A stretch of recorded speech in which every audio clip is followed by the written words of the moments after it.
Queridos irmãos, queridas irmãs, queridos proavianos, hoje eu quero falar para vocês de uma notícia fenomenal, uma notícia maravilhosa. Essa notícia é que Deus tem um grande projeto. Esse projeto é concebido na pré-existência, ou seja, antes da fundação do mundo. Por isso que ele é fantástico, sobrenatural. Esse projeto tem uma característica fundamental, é que trata-se de um projeto redentor, cujo redentor de Deus é o seu Filho, Jesus. Aquele que é o único caminho que nos leva até Deus. Aquele que é o único acesso dos homens a Deus.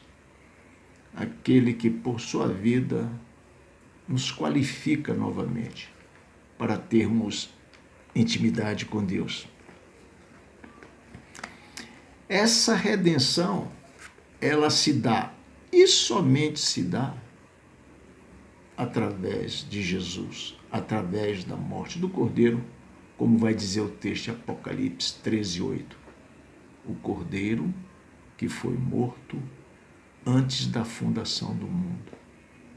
Dessa forma, a gente vê que esse projeto de Deus foi todo concebido na pré-existência. E aí vem uma particularidade muito interessante, que antes de Deus dizer haja luz, ele já havia dito haja cruz. Ele já sabia que haveria de mandar o seu Cordeiro para tirar o pecado do mundo. Isso é um fato que você não deve esquecer. O texto de Colossenses 1, capítulo 1, versículo 20 a 22, vai nos dizer que ele encarnou para reconciliar todas as coisas com Deus, inclusive as pessoas. Então, ele é o grande reconciliador de Deus. Esse foi o principal ministério de Jesus, dentre outros ministérios que ele teve, do ensino, do sacerdócio, de revelar Deus. Ele tem o ministério de ser o grande reconciliador de Deus. Bem, João 16 revela, João 14, a partir do capítulo 14, vai revelar que Jesus cumpre sua missão. Se despede dos seus discípulos, eles ficam preocupados, mas ele aquieta seus corações, dizendo que deixou o Consolador, o Espírito da verdade, que procede dele e do Pai, e que haveria de habitar dentro de nós. 2 Coríntios 3,16. Não sabeis que sois templos do Espírito e que o Espírito de Deus habita em vós? Então, assim, ele nos ensina, ele nos capacita, ele nos empodera. Atos 1:8. Permanecei em Jerusalém até que sobre vós desça o Espírito Santo e sereis minhas testemunhas. Empodera e nos dá a graça de ser testemunho. Em Samaria, Judéia, até os confins da terra, mostrando que o campo missionário é o mundo. Mas aí tem dois entendimentos. Tanto é o mundo no sentido longínquo de ser, quanto é o mundo no sentido de ir onde não tem pessoas ainda alcançadas. Assim sendo, o mundo, para mim, pode ser o meu vizinho do lado que não é alcançado. Basta eu bater na porta e anunciar Jesus para ele. Se eu não tenho condição de ir para nenhum país que não esteja alcançado, os rincões lá da África, eu posso bater na casa do lado, atravessar uma rua e falar para um vizinho desse grande milagre da salvação em Jesus. Jesus cumpre sua missão, volta para o Pai, nos ensina, nos empodera e nos envia. Em João capítulo 20, versículo 21, ele diz: assim como o Pai me enviou, eu também vos envio. É importante notar, assim como, ou seja, assim como eu procedi, assim como eu ensinei, assim como eu agi, quer dizer, a missão da igreja, a missão de Jesus, que é a mesma missão do Pai, já tem um modus operandi de ser. Não temos que inventar nada. Assim como eu fiz, assim como o Pai me enviou, eu envio vocês. E ele nos enviou. Agora, se Jesus voltou para a presença do Pai, nos deixou o Espírito, nos deixou o Consolador, nos enviou. Como ficou o ministério de Jesus? O ministério da reconciliação de Jesus. O texto de 2 Coríntios, capítulo 5, versículo 18 a 20, vai te revelar. Aí que eu queria que você prestasse atenção, que é uma surpresa maravilhosa para você. Nesse texto, ele diz mais ou menos assim: ora, tudo provém de Deus que nos reconciliou consigo mesmo por meio de Cristo, o reconciliador, e nos deu o ministério da reconciliação. Tudo provém de Deus, mostra a soberania de Deus, nos reconcilia por meio de Cristo. Mais uma vez, um texto que diz que Jesus é o grande reconciliador de Deus, é o elo de ligação entre os homens e Deus, e nos deu o ministério da reconciliação. Esse texto está dizendo que Deus deu o ministério da reconciliação. Repara que o texto não está dizendo que isso é privilégio de uma determinada denominação. Não. Segundo o texto, não está dizendo que esse ministério é para quem está desocupado ou para quem está ocupado. Tanto faz.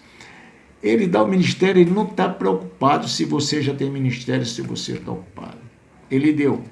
E se você conhece as Sagradas Escrituras, você sabe que tudo que Deus dá, ele vai cobrar.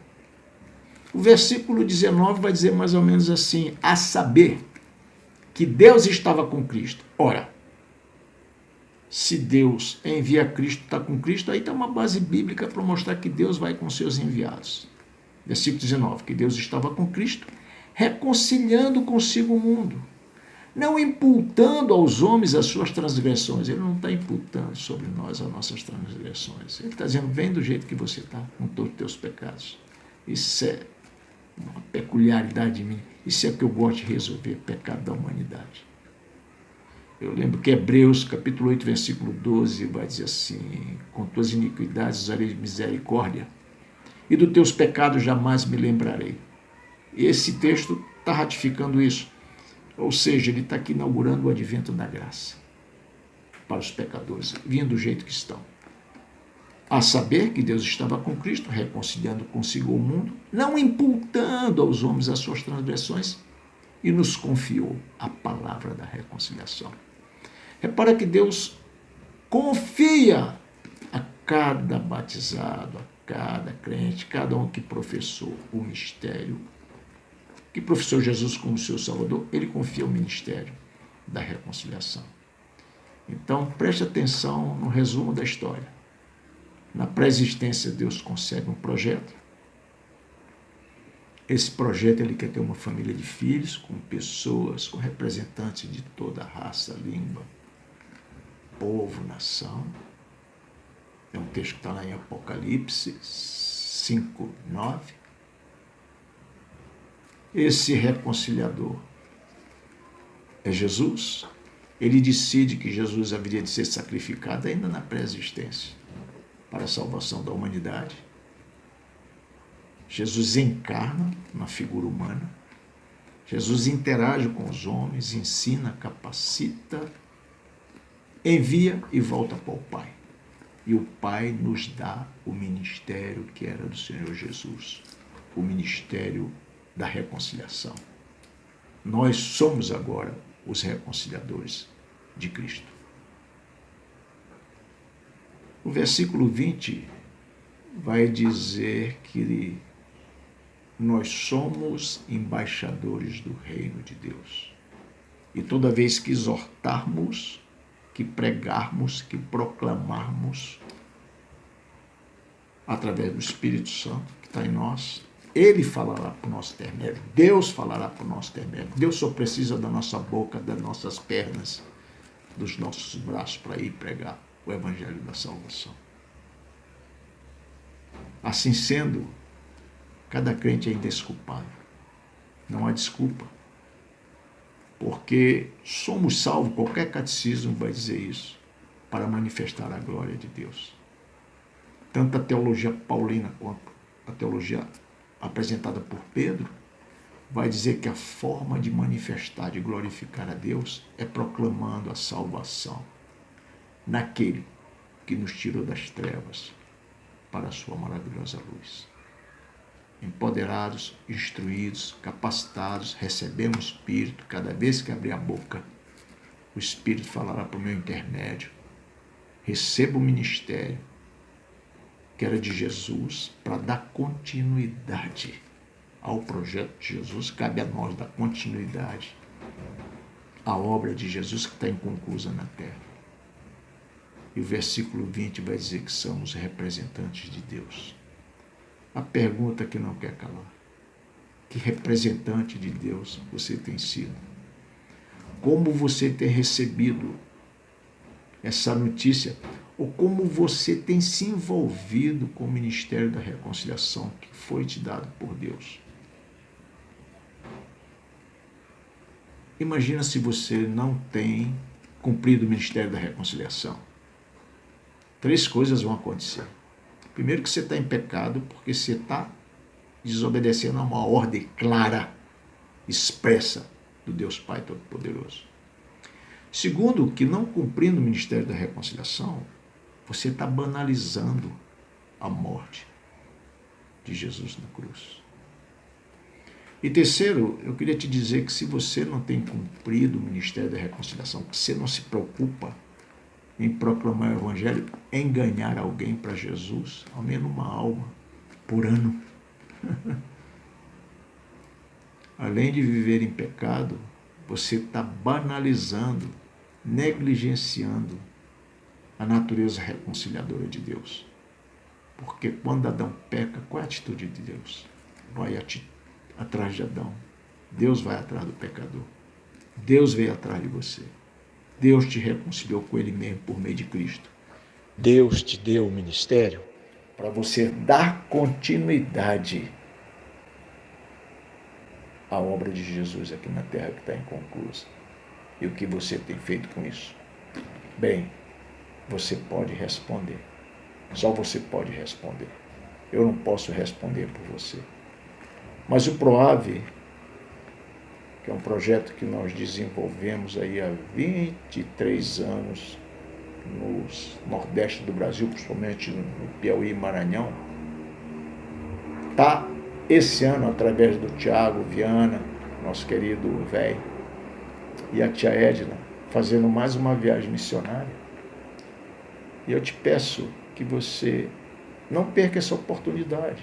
O PROAVE é uma oportunidade de você ser atuante, de você exercer o ministério da reconciliação, de você ser capacitado e sair pregando a palavra da reconciliação. Assim eu te peço, não perca essa oportunidade. É uma chance de você se redimir diante de Deus, de exercer o ministério para o qual você foi chamado, para o qual você está habilitado. Assim, você é indesculpável. Pense nisso e que o Senhor te abençoe, meu irmão. Amém.